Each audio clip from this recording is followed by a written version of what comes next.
To begin with, at the annual general meeting this morning, we awarded the new certificates of CSAM.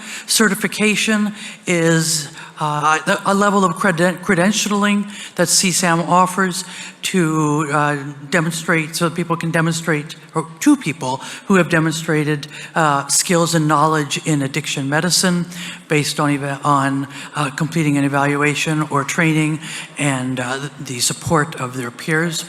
And any physician interested in achieving or obtaining certification is encouraged to check our website. I do want to congratulate the new certificates this year.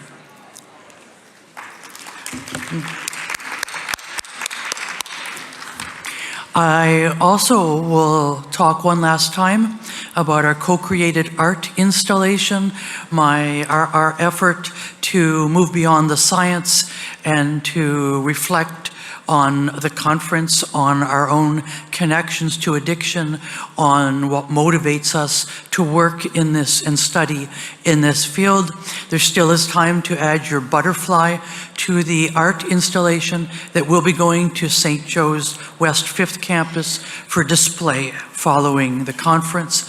And if you want to do one of the little white butterflies and there are none left in your tray, we have some more outside at the registration desk. And just a reminder that the white butterflies go on the big painting and the colored butterflies go on the flowers around it. And I'm grateful for how many people have already added their butterflies to the arrangement and hope that we'll have some more before the day finishes. From the AGM, we approved the slate of directors for 24-25. I'd like to congratulate all the regional directors. I'd also like to congratulate our new past president, Dave Martel. Matt Lamont will be remaining as treasurer secretary, and our new president is Aaron Knight.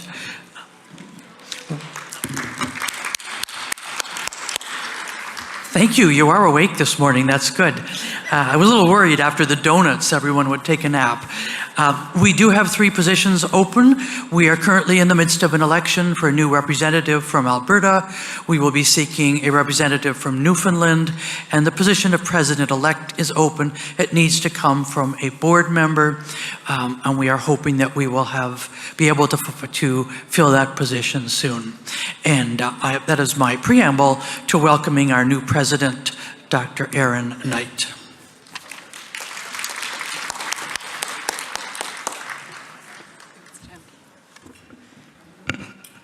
Thanks so much, Jen. I'm not going to speak for very long. I just wanted to come up here and make sure that you know who I am. I'm Aaron Knight. I'm an addiction doc with a background in family medicine. I practice predominantly in Winnipeg, but also in some northern and remote Indigenous communities in Manitoba. I want to take a moment just to thank a few people. So thank first Dave Martel for his 2 years of presidency. He certainly has been an effective leader for our organization, and I really look forward to continuing to work with him in his role as past president.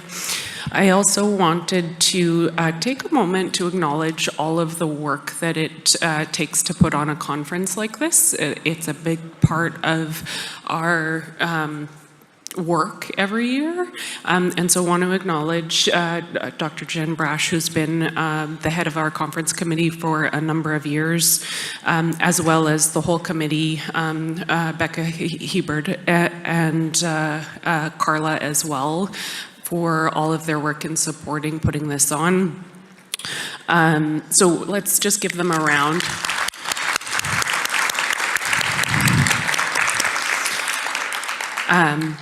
As you can imagine, it's complex to put on a conference like this, and it's complex to make sure that the program is representative of all of the viewpoints and all of the areas that we want to talk about in addiction medicine. And so I'll finish by just inviting all of the members and all of the attendees that if you do have areas that you think are missing from this conference, if you see any areas where there's gaps in our programming, the only way that we can fix that is if we get abstracts and proposals in terms of being able to add to our topics and our program. So just a challenge out there, if you see any of that, challenge to act on it, challenge to look at putting in abstracts yourself or talking to your colleagues who work in those areas if you see areas of gaps, so that we can continue to build a really inclusive and full program for next year in Montreal. Thanks so much.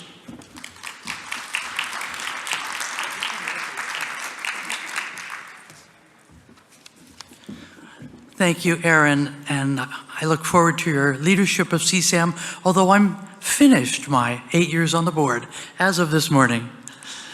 I would like to, and I did want to also thank the conference committee, but note I've been chair for this year, but Nicole has co-chaired with me, and I do want to thank all of them for previous to this, and I want to thank all members of the conference committee for helping to pull this conference together. I also, there's a lot of thanks right now, right? Very much want to thank our sponsors, particularly Indivior, our platinum sponsor, and our exhibitors for contributing to the conference. They help to make the conference a success and enable you to learn about the products, services, programs that they offer within the field of addiction medicine that benefit our patients and help us to do our work. Now on to some pedantics. First of all, we have been recording in this room and in Webster AB. Those recordings will be uploaded to the app as soon as they're available for on-demand viewing, probably for about 3 months. So if you missed anything in this room or at Webster, you will be able to catch it later or share it with your friends and colleagues. Each session offers you the opportunity to evaluate it. If there was something really great or really concerning, super helpful. These evaluations are anonymous. If you look at a session within the program, at the bottom of the screen, you will see a little feedback button. That feedback takes you to a short 5-question evaluation and the opportunity to offer comments, which would be really helpful. There is a full overall conference evaluation. If you go to the conference app and you click on the menu in the upper left, it will give you a drop-down menu. Scroll up to find the end of conference app. Sorry, I can't read that with my glasses. End of conference session and whatever, evaluation. And if you click on that, you can complete that. That's really helpful to us. Maybe you have a great idea for a speaker or a topic or a session we should offer. Maybe you want to say good things about the food or whatever have you. That's really helpful to us. We appreciate your completing that. Once you've done that, you can go to the certificates tab, also accessed from the drop-down menu, and you'll be able to print out your certificate of attendance and claim the continuing education credits for the amount of time you spent in continuing education. We were able to obtain accreditation from several organizations. And now, we're already looking ahead. We would invite you to join us next October in Montreal, and here to speak briefly about what a great conference it's going to be is Simon Dubrec, who's from Montreal.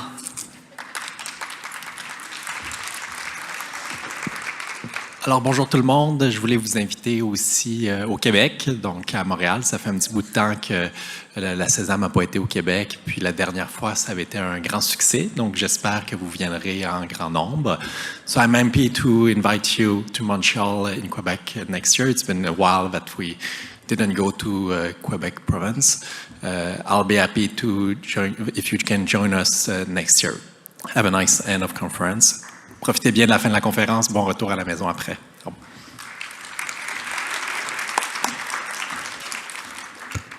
They won't have Granddad's donuts, though.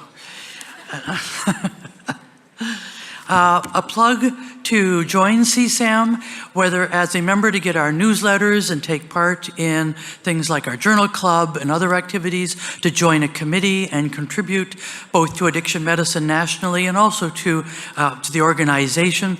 We invite you. There's lots of room. There's lots of need, as you're well aware. I have thanked the conference committee. I also want to thank the board of directors for supporting the conference, being here, contributing, and I've enjoyed being part of the board very much. I also want to thank all of you, because we wouldn't have a conference without all the presenters and all the people here to listen and learn. And lastly, a big thank you to Becca, who is not paying attention to me, but she is invaluable. She's an amazing conference organizer. And she's curling when she's not organizing the conference. And with that, I would like to introduce Kirsty Muller. She's an Ojibwe registered nurse and our board member from Manitoba on the board of directors, to introduce our key speaker. This has been a pleasure and an honor to chair this conference. Welcome. I suspect we will go right into lunch with this. Have a great afternoon. Thanks for being with us. Thank you, Jen.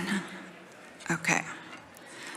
Good morning, everyone, and miigwech for joining us today on our third and final day, unless you're doing the fundamentals course, which I recommend tomorrow, in our fantastic conference. Today, we are incredibly honored to welcome Tom Wilson as today's plenary speaker for us. Tom's Mohawk spirit name, I'm going to call it, is De'ohahagi, and I probably butchered that, even though he told me how to pronounce it, so I apologize. He is a gifted artist, musician, creator, and storyteller, and his story is raw, insightful, and riveting, as is his music he has created for almost his whole life. Ever since he managed to borrow a fake ID from a guy down the street from him to obtain his first guitar. As some of you may know, Tom is an author with his own autobiography, Beautiful Scars, Steeltown Secrets, Mohawk Skywalkers, and The Road Home. Tom opens up about growing up in the streets of our host city of Hamilton, Ontario, his own personal journey through addiction and substance use, woven into his experiences of family, identity, and self-discovery, is as powerful as it is profoundly human. In Beautiful Scars, Tom writes, "I was always told, if you fall off the horse, get back on. But sometimes I found myself wondering, what if the horse is riding me?" His story, like many of those that we encounter in our own work, reminds us of the courage it takes to confront the cycles of trauma and addiction, and the resilience required to find a way through.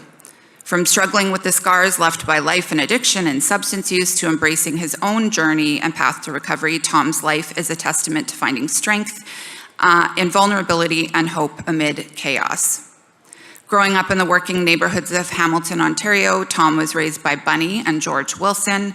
Their modest home, which while listening to his audiobook, he gave the address, so I may have Google mapped it so I could see it in my own head, was a testament to his resilience and humor that permeated Hamilton life, qualities that Tom carries forward in his own journey.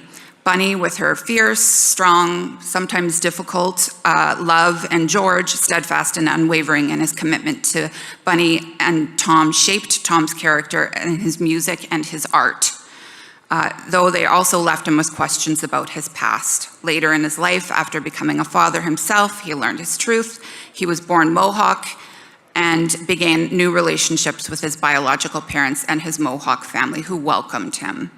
Tom is a father, husband, and grandfather, From his early days in Hamilton and the rise of Junk House and as a member of Blackie and the Rodeo Kings, his songs have resonated worldwide. And as a woman who, believe it or not, I grew up in the 80s and 90s, was myself a huge fan. Through it all, he's poured his life into his music, his words, his art, and his family, capturing both the pain and the beauty of his journey with rare honesty. Today, as Tom speaks to us, he brings not only his own experiences with addiction and self-discovery, but also wisdom of a musician, a father, a husband, a grandfather, a playwright, an artist, a member of the Order of Canada, no big deal, a man, and very importantly, a Mohawk man who has courageously embraced every facet of who he is. So please join me in welcoming the extraordinary hometown Hamilton man himself, Tom Wilson.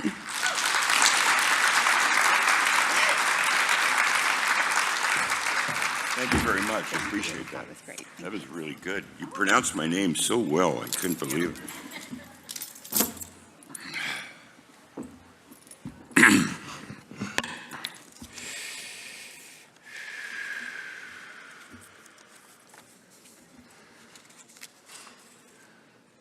My name is Thomas George Lazar. It's my real name. Deo Hahage, 2 roads. I come from a family of Mohawk chiefs, peacemakers and peacekeepers, warriors and man-eaters, lacrosse magicians, tobacco salesmen, gangsters, shaman shit disturbers, and survivors. But instead of growing up around these heroes, I grew up on the East Mountain of Hamilton, Ontario, where a whole other tribe of madness prevailed.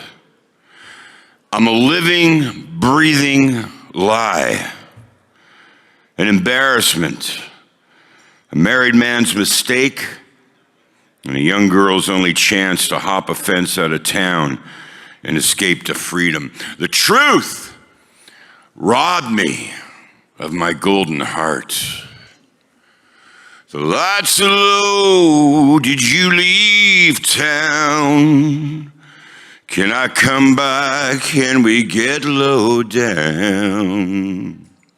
I always told the truth, but for you I'd lie. I can't own you, but I'd love to try. How does it feel to be lying by yourself? You're out or you deal. Tell me, how does it feel? The truth is a constant seeker, a warrior with the tenacity of a traveling salesman, knocking on every door, trying to make its heavy-hearted delivery to exactly the right person. When I was small, the truth was whispered around my kitchen table as I peered in between the bars of my wooden playpen, staring at the shadows, the silhouettes of my ancestors sitting there in the dull glare of Bakelite lamps. The truth disguised itself to me. Sometimes I'd imagine it was an alien landing saucers outside my bedroom window in my backyard. And once, after I got my tonsil out, the truth appeared to me in chloroform hallucinations, druggy, dreamy, lost information that bobbed and weaved and staggered its way to my bedside like a drunken father on his way home from the bar.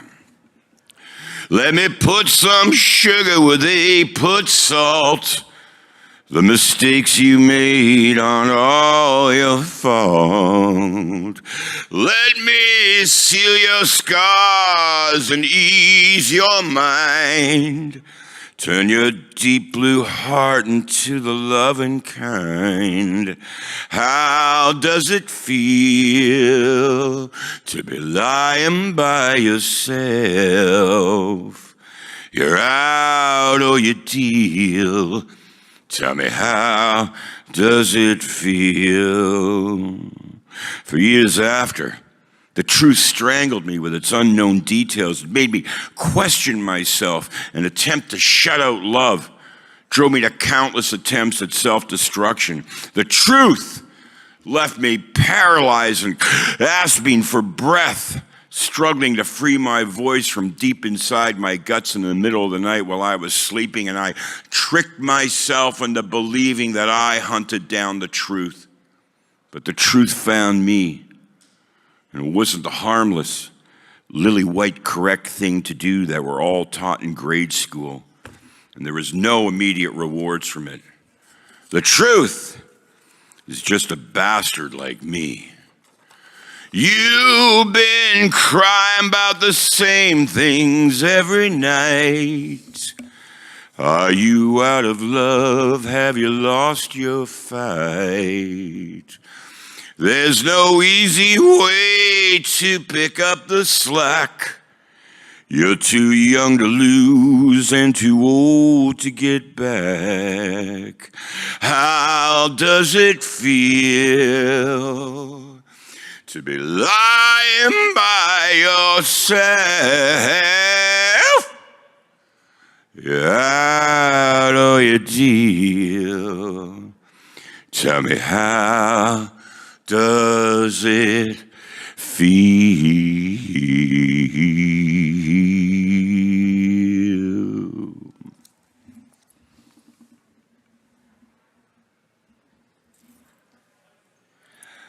I'm 65 years old.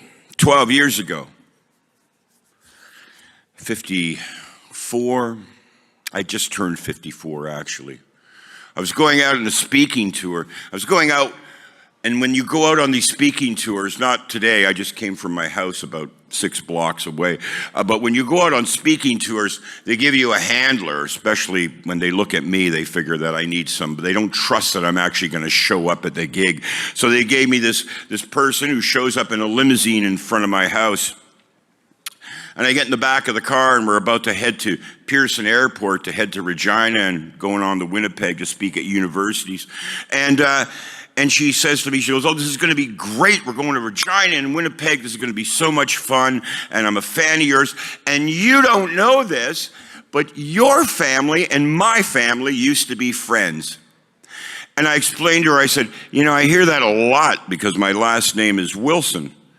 But the fact is that Bunny and George Wilson were really old, suspiciously too old to have had a child my age. George Wilson was blinded in the Second World War. He was a tail gunner in a Lancaster bomber. And for any of you that don't know what that means, the tail gunner position in Lancaster and Halifax bombers was known as the suicide seat in the Second World War. Most of the young men, boys really, that sat in that seat didn't make it home. George Wilson made it home. He was completely blinded, massive head injury, steel plate in his head, with a morphine monkey on his back that dwindled down into a dependency on alcohol. The house was very dark, very depressing. And nobody in Hamilton was allowed in the house. They didn't have any friends. The only people that ever came down to visit were people from Quebec, from Montreal, and from Ganawage, Mohawk territory, just outside Montreal. So I explained that to her. And she said, "Oh, no, my grandmother was friends with Bunny Wilson. My grandmother's name was Mary Brennan. And that name traveled over oceans of time to reacquaint itself with me. I remembered her grandmother's name. I can't remember her grandmother's face, but I remember that name from when I was about 3 or 4 years old. And I said, "Oh my God, I remember your grandmother." And my heart broke open because I didn't think that Bunny Wilson had any friends in Hamilton. And here she has this friend, and I was relieved. She goes, "Yes, in fact, my grandmother was so close with Bunny that she was there the day you were adopted." And I said, "What?" She said, "She was there the day you were adopted." I had no idea. I had no clue. For 53, 54 years, I wondered. I lay at night, wondering, feeling like I was in the wrong place, searching for identity most of my life. couple weeks later, I was scheduled to be on a CBC program, definitely not the opera. It's a cute little CBC show. It's a storyteller show, and I was starting to be known as a storyteller of sorts, I guess. And they don't tell you what the subject is going to be. They just bring you on the show. So I took the bus into Toronto and walked up Front Street, and I went up in the CBC buildings, and now I'm sitting in a studio and with a microphone, and there's glass, and across the glass is this woman, and she says, good afternoon, CBC listeners. Welcome to Definitely Not the Opera. My name is Suki Lee, and today our guest is Tom Wilson. Tom, your subject is you meet a complete stranger and they change your life. So I told this story that was only 2 weeks old. I told this story that was a secret to me, held by my entire family, by everybody I knew. Has anyone out there ever seen The Truman Show? It was this fantastic movie with Jim Carrey. It's about identity. When I watched that movie, I was sitting in the theater, people were laughing.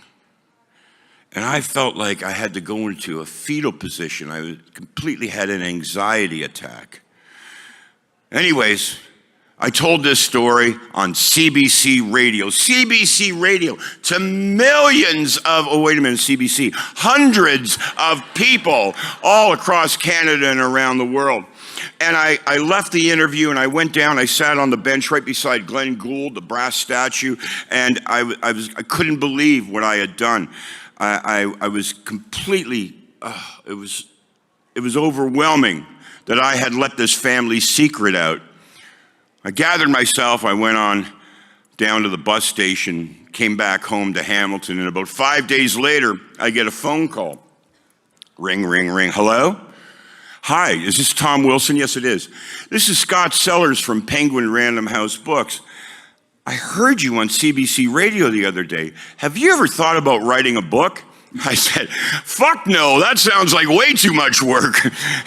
They said, well, will you come in for a meeting? I said, I'm a musician. I do nothing all day. Of course, I would love to come in for a meeting. I hope there's some snacks. I go in, I got my big parka on. It's freezing cold. I go into Toronto, same go bus, walk down again, Front Street, go into the Penguin Random House offices, and it's all glass and fancy shit, man, and all those Penguin classics against one wall. And I walk in, and the receptionist greets me and says, Mr. Wilson, everybody's waiting for you down in the boardroom. And now I felt, yes, of course, everyone's waiting for me at the boardroom. Oh, I'll be escorted to the boardroom now with my big parka. And I go down there, and there's this giant boardroom table, and all these people who are really well dressed, they have clothes that are actually more expensive than the car I drive. And I sit down, it's 10 in the morning, and I'm being myself. I sit there at 10 in the morning, I'm talking to these people, and what they've done is they've placed a carafe of coffee and a pyramid of donuts on the boardroom table. So I'm sitting there, and I'm hanging out with them, and I'm drinking the coffee, and I'm eating the donuts, and I'm getting puffier and sweatier and more erratic, and my arms are flying around, and I'm talking and talking and talking, and I look at my watch, and all of a sudden it's 12 noon. I've been talking for 2 hours straight. And they say to me, well, we've never met anybody like you before. We would like you to write for Penguin Random House Books. And now I will introduce myself as Tom Wilson, author. Thank you very much.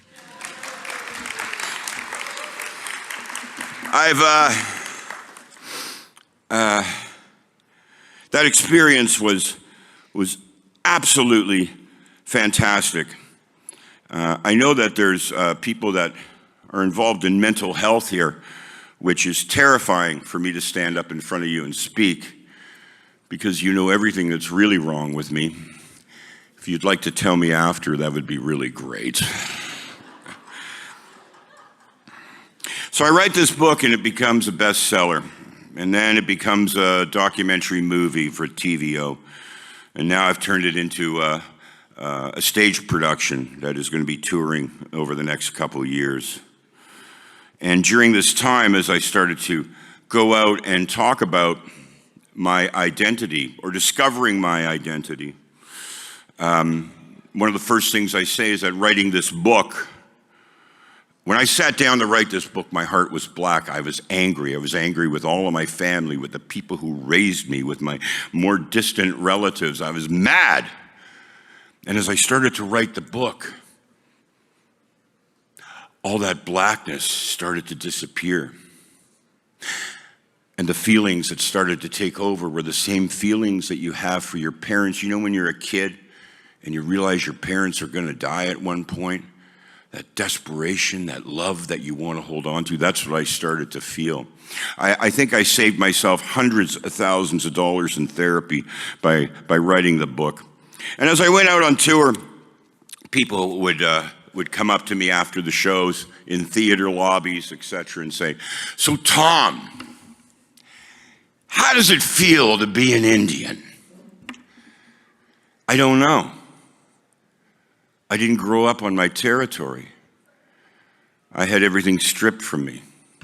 Not only my colors, my language, my traditions, all taken from me. So I don't know how it feels to be an Indian. I come from 5 generations of iron workers. You know those guys that built North America into the air? Pittsburgh, Detroit, Cleveland, Chicago, New York City. I get nervous getting on a stepladder to change a light bulb. But I come from this family of wealth as Skywalkers. When I walked into my sister's house for the first time in Ganawage, when I reacquainted myself with my territory and I went to see my sister, she had a statue. You know that famous statue of those guys sitting eating their lunch or building Rockefeller Center? Everybody knows that photograph. I know that photograph, and I just thought she liked the photograph. So I said, "Hey, Lynn, wow, that's really cool. You got a statue of that photograph. I love that." She goes, yeah. See the 4th guy in? That's my great-grandfather, Joe Jocks. Most of the people on, most of the guys on that girder sitting eating their lunch are from Ganawage or Newfoundland, possibly. Also a big ironworking community. So how am I supposed to understand how it feels to be Mohawk? How do I know how it feels? Tom, how does it feel to be an Indian? On 9/11, when those towers came down, my great uncle Walter was sitting watching it on TV. Uncle Walter in our family was one of the guys that hoisted the antenna. He helped build the World Trade Centers. He also helped put the antenna up into place on top of the World Trade Center. In the family before I showed up, way before I showed up, it was always known as Uncle Walter's antenna. When the family would drive into New York, they'd point it out. They'd say, "Hey," they didn't say, "Here's the Empire State Building." They said, there's Uncle Walter's antenna. He sat in front of his TV on 9/11 watching those buildings crush to the ground, watching all those people die, and watching his antenna crumble to the ground, crying. So Tom, how does it feel to be a Mohawk? Also on 9/11, my brother Kyle, he was in New York doing work in mid-Manhattan. He and 12 other Mohawk iron workers raced down to ground zero and started working with the firemen and the emergency teams. Because they knew how to put these structures into the air, they also knew how to take them apart. And as he was down there in the bowels of hell working, moving the debris, he came across something he thought was a rocket ship. It was giant. It was a rocket ship stretched out sideways in the debris. And as he looked at it longer, he realized that he was staring at Uncle Walter's antenna.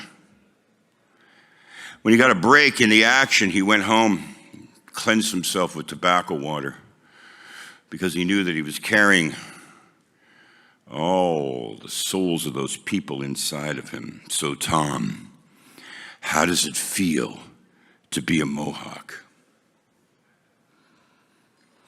During the Oka crisis, I was living in the east end of Hamilton. I bought my first house. I was, 31 years old. I was listening about the Oka crisis on the news. I was watching it on CBC News too. Knowlton Nash was talking about it, reading about it in the Globe and Mail. My blood was boiling, and I didn't know why. At the same time, I was sitting in my house in Hamilton. My younger brothers, Christopher and Kyle, were sitting at their kitchen table, filling out their wills, going into the woods to fight a war against the Canadian Army that they didn't think they were coming home from. A war. The Canadian Army sent more troops to fight the Mohawk warriors than they sent to Desert Storm. So Tom, how does it feel to be a Mohawk? How does it feel to be an Indian? I can't get there the same way my family did. As I said, I had my territory ripped out from underneath my feet. I don't have my language. I don't have my spirituality. I do not have my culture. So I have to work my way back my own way. And I can only do that creatively. I can only do that by writing my next book. I can only do that with the music that I compose and that I work on. I'm working with Tanya Talaga on a new film. I'm doing the soundtrack for her. That's my work as a Mohawk. That's me embracing my culture. The books that I write, honoring my mother, giving her a voice, that's how I'm getting back. That's how I embrace my culture. You know, presenting this play on stage, that's how I'm getting back. So that's the path that I'm on now. That's the path that I'm going to be staying on, is this creative path. But I know truly that it's not enough. And now I'm going to read a little passage from my new book that has to do with identity. I hope you like it. It's called For My Brothers. Am I one of them? I come from two worlds, three if you count my dreams. I was never sure about the one I was born into, pacified in slumber and longing for the one that I didn't know. I always knew that something was off, and so it goes, I ended up not in the wrong world, just a different one, different from the ones my brothers and sisters grew up in and lived in. But I regularly dreamed about it, about them. I reached out and tried to feel them. I knew that they are out there in a place that I could only get to in my dreams. Dreams that came to me filled with chloroform and gasoline through the darkness, and dreams that took bites out of me while I lay there motionless and unable to defend myself. I was, after all, in solitary confinement, missing the womb. I needed a blanket that smelt like my mother so I could calm my longing. I was, after all, a hit-and-run birth. My mother wasn't given a choice. I could feel her heart breaking as they took me from her arms. So I had to get to a place where my memories would be safe. I was determined to find my way back to that other world, the living mystery. So I kept looking for an opening, a passage back. Maybe it's out there with them, my brothers, in this dream. My brothers, those wild men. They're bigger than me, younger, solid, with bodies that have worked for decades on the high steel across Manhattan, over and under the bridges that cross the Hudson River all the way up New York State into the valley. But I ask myself, am I one of them? Are we the long riders, or are we just acquainted with the same road somehow? I imagine us traveling together like outlaws on horseback or in cars, crisscrossing the border from America back into Canada, escaping the laws of the white man's army, the U.S. Marshals, and the deadly, heartless RCMP. Together we abandon the insanity that pushed its way into our world. So we give ourselves up to the roads leading away on the fringes of humanity, only listening to the wild things the animal spirits and the ancestors who queue us up for the next ride. Our windows rolled down, breaking the seal of silence we created inside the car. We are Indians. We are blood, and we don't need to speak to know what each other are thinking. We just listen to the wind and ride on. So I stare out the window, holding my hand outside the speeding car and into the air, watching my fingers crisscrossing the sunlight, shadowing my face, and then breaking out into white heat, yellow and orange, temporarily shocking my eyes and blinding me for a second before weaving back into its silent dance. I close my eyes and I wonder, am I one of them? I get to sit in the back seat now. I let them drive. I'm the passenger, the older brother, the unknown member of the family. There are days where you have to fight for your life, fight to stay alive, fight to stay sober. But today I just keep these memories safe. Tonight I sleep with them inside this dream. We ride overnight, me and my brothers, out to places that we've never been to before, places where we can't tell the difference between good and bad and obsession and longing. Who are the beasts and who are the gods? I guess my mother already knew that I couldn't belong to her or anybody else. I couldn't even belong to either of these two worlds. So I ask myself, am I one of them?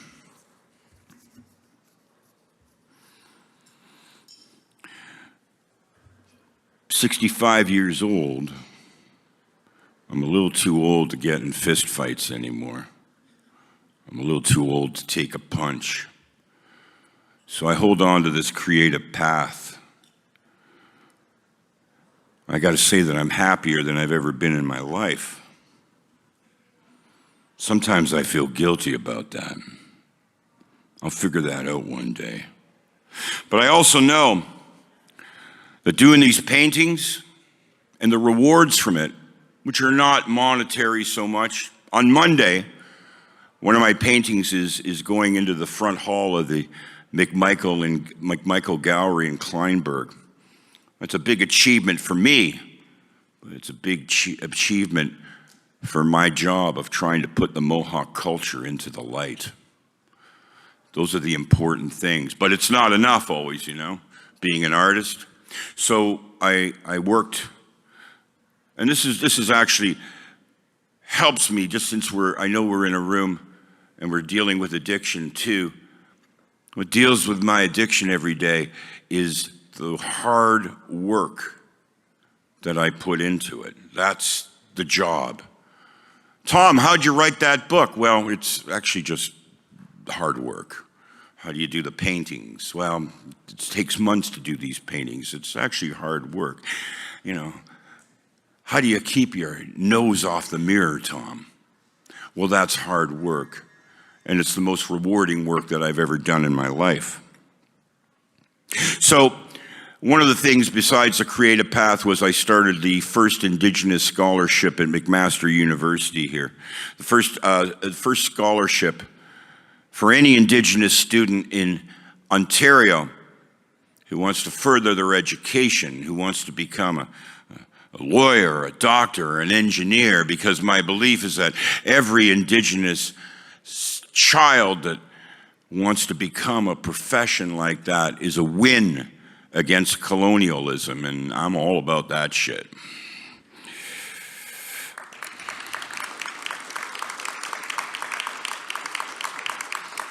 And on top of that, I'm getting my hands dirty a little bit, I have to tell you. About 6 years ago, I'm going to mention once again I'm 65 because I'm feeling 65 today. Everything hurts on me. As Leonard Cohen stated, I hurt in the places where I used to play. 6 years ago, I was sitting at home. Actually, I'll tell you, 5 years ago, I got arrested for the first time in my life, which is absolutely phenomenal in itself. I can't even believe that.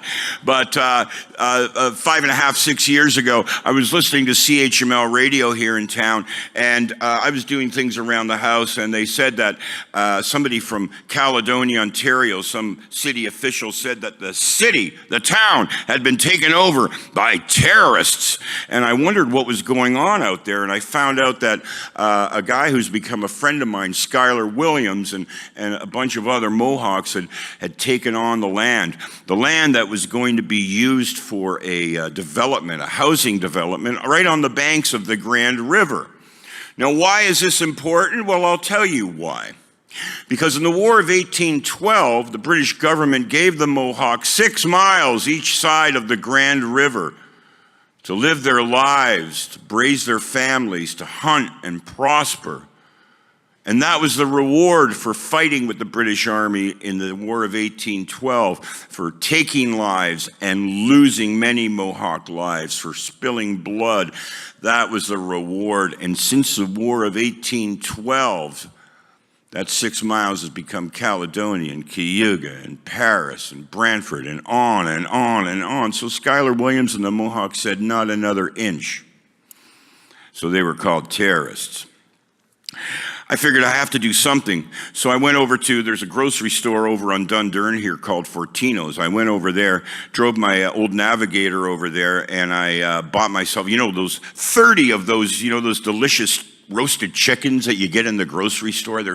They smell so fantastic. I don't know how any of us can actually walk by them when we enter the store. So I bought 30 of those, and I bought a bunch of fruits and vegetables and pies and milk and orange juice and lots of water, and I loaded up my Navigator, and I went out to what they were renaming 1492 Land Back Lane.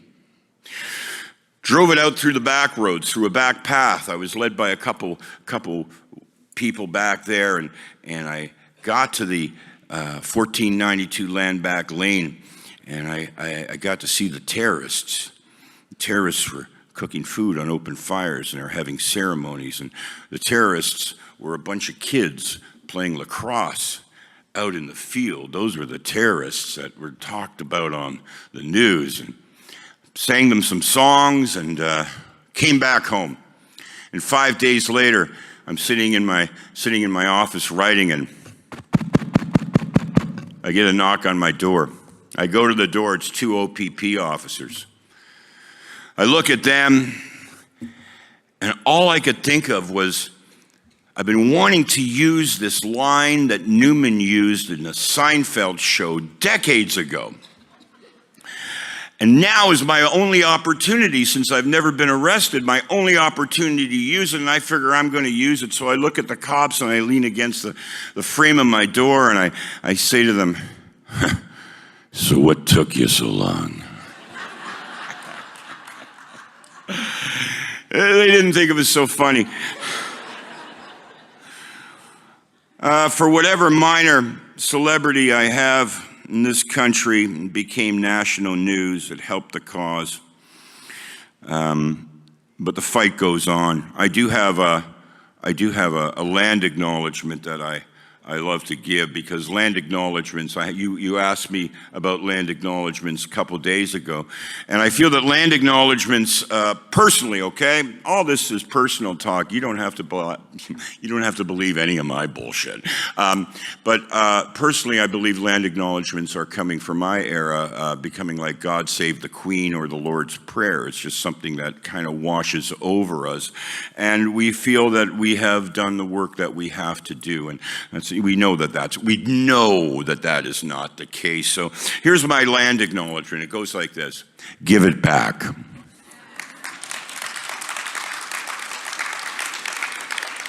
And if you can't give it back, which I know is not really possible for you, if you can't give it back, how about this? How about we take it out of the hands of the banks and the corporations and all the greed that is raping Turtle Island. How about we do that? How about we do the hard work that it takes to make this a better planet for our children and our grandchildren and 7 generations down the line?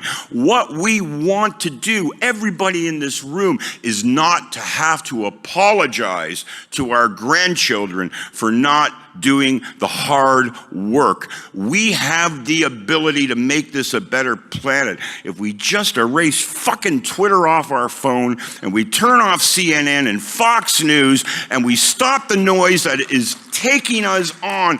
We will give our hearts the opportunity to break open, and we will give ourselves a chance to experience the joy of showing love and patience and gratitude to everybody we meet every day. Imagine if we just woke up every day and made that our job, is to show people love. And that includes trying to get a parking spot in the grocery store, okay? If we do that, we're going to make this a better world. I swear to God that it's possible. I swear to God we're going to make this happen. And looking out at you, I know that you're thinking about your lunch. I know that we're in a sterile convention center here. Probably, for most of us, the last place on earth we would really want to be. Although the chandeliers look pretty good here today. But let's try and do that. And we have to do that. We have to believe in ourselves. We have to believe in ourselves because we can't rely on churches, religion, corporations. We can't rely on politics, politicians to do the work for us. We can't be lazy. We have to do the hard work.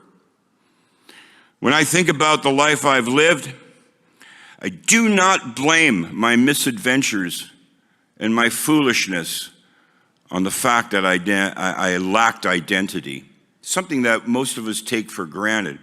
But without identity, we have nothing to offer the world. I think about all that I have lost, those decades that I was locked inside my raging addiction. My family, all of my money, my houses, cars, all that shit. But mostly my time, my chance to connect with the people I love and the people who love me, who have grown or are gone. We're trained to expect answers, like drive-through answers, almost like, you know, you ask the question at one window and you pick up the answer at the next. We're also taught that we have to win at everything we do. We're trained that a minimal effort will bring us success. What we really have to do as addicts, as people working in this profession, is we have to allow ourselves to fail. Nobody ever gives us that chance. My line that makes me feel better a little bit every day is, you gotta sin to get saved. You don't necessarily have to go the path that I went, but you definitely have to give yourself an opportunity to fail. Also, I'm just gonna say the last thing that I really need to say. I'm from Hamilton. I grew up in Hamilton, Ontario. I am not a hippie. I'm kind of a coffee and cigarettes guy, all right? But everything I said about us opening up our hearts, I believe in. And I believe that sometimes we just have to hear somebody say it. Maybe you dig what I said, maybe you don't. But I'd like to thank you for listening. I'd like to thank you for this opportunity to speak to you. You've been a wonderful audience, kind of quiet to tell you the truth. But bless you all. Rave on, everybody. Thank you.